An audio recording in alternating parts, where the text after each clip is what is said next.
Hello students, welcome for the next topic of management accounting. बेटा ਅੱਜ ਦਾ ਆਪਣਾ topic ਹੈਗਾ ਫੰਕਸ਼ਨਸ ਔਰ the role of management accounting. I hope ਤੁਹਾਨੂੰ management accounting ਦਾ ਮੀਨਿੰਗ ਸਮਝ ਆ ਗਿਆ ਹੋਣਾ ਹੈ ਕਿ ਅਕਾਊਂਟਿੰਗ ਤੋਂ ਬਾਅਦ ਜਿਹੜਾ ਆਪਾਂ ਆਪਣੇ ਅਕਾਊਂਟਸ ਨੂੰ ਇੱਕ ਰਿਪੋਰਟ ਤਿਆਰ ਕਰਦੇ ਹਾਂ ਤਾਂ ਕਿ ਜੋ ਰਿਪੋर्ट एक प्रेजेंटेशन तैयार करते हैं it is a basically presentation of accounting data जो कि अपनी मैनेजमेंट ਨੂੰ ठीक है और अपने ਜਿਹੜੇ ਵੀ ਯੂਜ਼ਰਸ हैं उन्होंने कोई भी डिसीजन ਲੈਣ ਦੇ ਵਿੱਚ ਹੈਲਪ ਕਰੇ ठीक है। तो ਹੁਣ ਆਪਾਂ ਇਹਦੇ ਫੰਕਸ਼ਨਸ ਕਰ ਰਹੇ ਹਾਂ functions of management accounting. First is planning and forecasting. Planning and forecasting की है, फोरकास्टिंग मीनस थिंकिंग अबाउट फ्यूचर ठीक है। प्लानिंग भी यही है, फोरकास्टिंग अबाउट फ्यूचर कि आप फ्यूचर के लिए सोचते हैं जो प्रेजेंट है उस तो इलावा आप फ्यूचर ਦੇ ਵਿੱਚ ਕੀ ਕਰਨਾ ਹੈ ਉਹਦੇ ਲਈ ਅਸੀਂ प्लानिंग करते हैं। तो मैनेजमेंट एक ऐसी मतलब स्टेज है या मैनेजमेंट एक ਆਪਾਂ ਨੂੰ ਉਹ टारगेट प्रोवाइड करता है ਜਿਹਦੇ ਨਾਲ ਅਸੀਂ ਆਪਣੇ ਆਉਣ ਵਾਲੇ ਟਾਈਮ ਦੇ ਲਈ ਪਹਿਲਾਂ ਤੋਂ ਹੀ ਫੋਕਸ ਕਰ ਸਕਦੇ ਹਾਂ।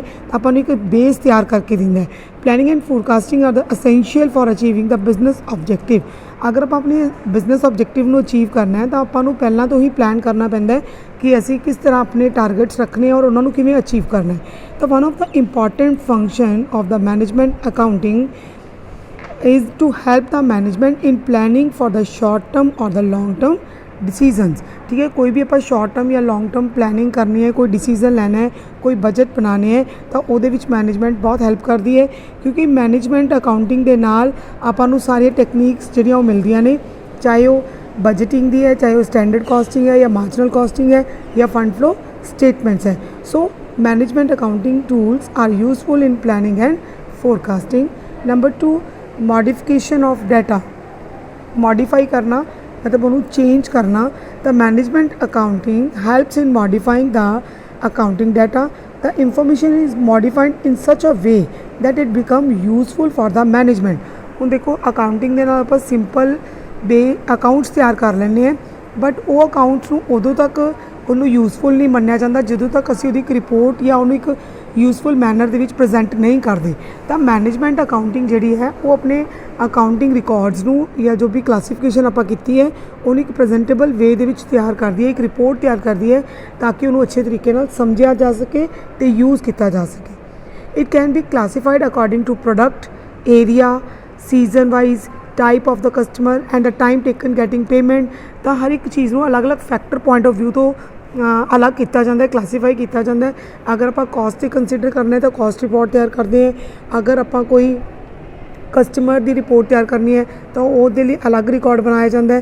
तो इस करके सारा चीज़ को अलग अलग प्रजेंटेशन अलग अलग डिवाइड करके तैयार किया जाता है। Number 3 financial analysis and interpretation.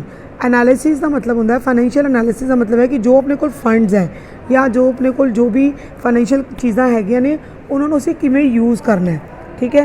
तो उन्होंने एनालाइज करना पूरा अच्छी तरह मतलब वो जाँच पड़ताल करना। Management accounting undertake the job of presenting the financial data in the simplified way. जोड़ा प्रेजेंटिंग डाटा है अपना उन्होंने सिंपलीफाइड वे दे विच लिखना, कलैक्ट करना तो प्रेजेंट करना।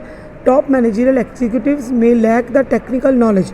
देखो क्योंकि टॉप एग्जीक्यूटिव्स होंगे ने हो सकता भी उन्होंने उन्नी नॉलेज ना हो इस टैक्नीकल डाटा की तो उस टैक्नीकल डाटा नू कलैक्ट करके उन्होंने अलग अलग क्लासीफाई करना फिर उस डाटा को प्रेजेंट करना ये भी मैनेजमेंट अकाउंटिंग का काम है।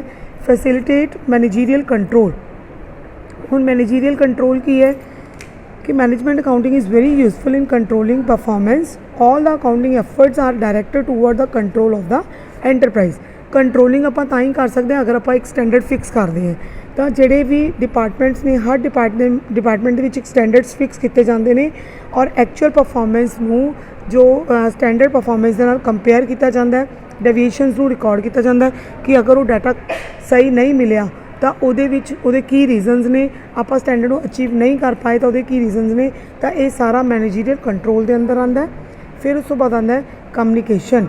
कम्युनिकेशन का मतलब है डाटा नू अगे प्रोवाइड करवाना मतलब कम्युनिकेट करना टू द यूजर्स ठीक है। The management accountant prepare the reports for the benefit of different level of management. Different level of management means top level, middle level, lower level management जी भी हैगी है उन्होंने जिस तरह की रिपोर्ट्स चाहिए, जिस तरह की इंटरप्रटेशन चाहिए है, उन्होंने कम्यूनीकेट करना, ये भी मैनेजमेंट अकाउंटिंग का काम होंदा है। Use of qualitative information, quantitative information की बजाय क्वालिटेटिव इंफॉर्मेशन अपने को होनी ज़रूरी है कि चाहे डाटा मतलब जिन्ना भी डाटा है उस डाटा के विचों जो यूजफुल डाटा है उन्होंने अलग कढ़ना और जिस तरह के फील्ड के विच उहदी लोड़ है उन्होंने प्रोवाइड कराना। It collect and use a qualitative information also while preparing a production budget. कहते जो आप प्रोडक्शन बजट तैयार करते हैं तो मैनेजमेंट अकाउंटिंग सिर्फ पास प्रोडक्शन फिगर नूं नहीं लैंदा but he may relay on the assessment of persons dealing with the production.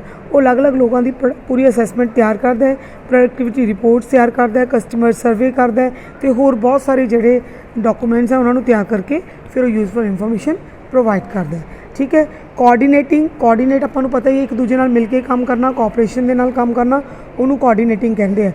तो मैनेजमेंट अकाउंटिंग एक कोआर्डीनेटर का काम भी करता है बिकॉज डिफरेंट डिपार्टमेंट्स को जो भी डाटा चाहिए होंगे फॉर द स्मूथ रनिंग।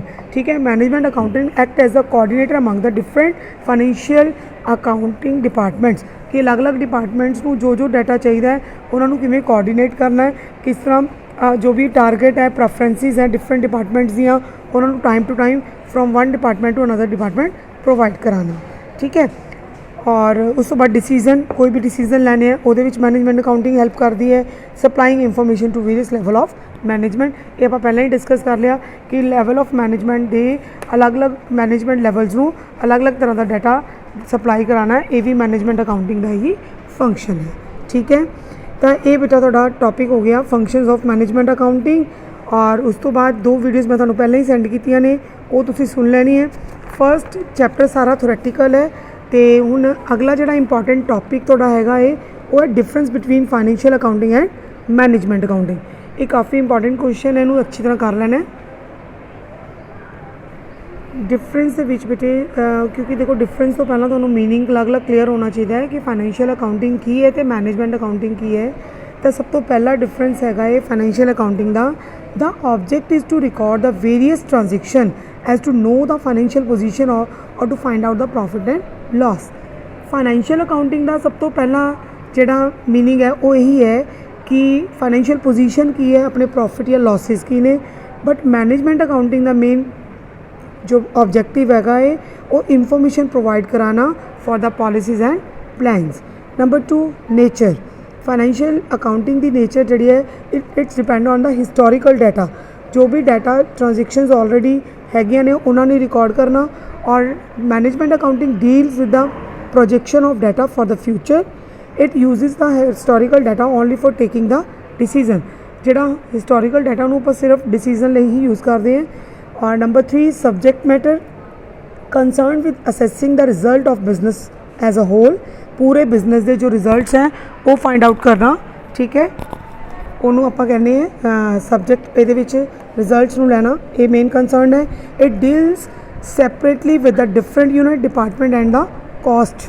ये अलग अलग डिपार्टमेंट्स के नाल कॉस्ट नाल कंसर्न करता है। ठीक है। तो ये बेटे बस बाकी ये सिंपल जी तुहाडे जिहड़े हैगे ने डिफरेंसिस ने। ठीक है। क्विकनेस फाइनेंशियल स्लो और टाइम कंज्यूमिंग है, मैनेजमेंट अकाउंटिंग फास्ट है। अकाउंटिंग प्रिंसीपल ये जो बने हुए आप फॉलो करते हैं, कुछ कोई सैपरेट स्पैशल आप फॉलो नहीं करते। अकाउंटिंग पीरियड पर्टिकुलर पीरियड लिए तैयार किया जाता, फाइनेंशियल अकाउंटिंग 1 ईयर लिए। और जो मैनेजमेंट अकाउंटिंग है वो पूरे साल की इंफॉर्मेशन एंड से रिपोर्ट करता है। ठीक है।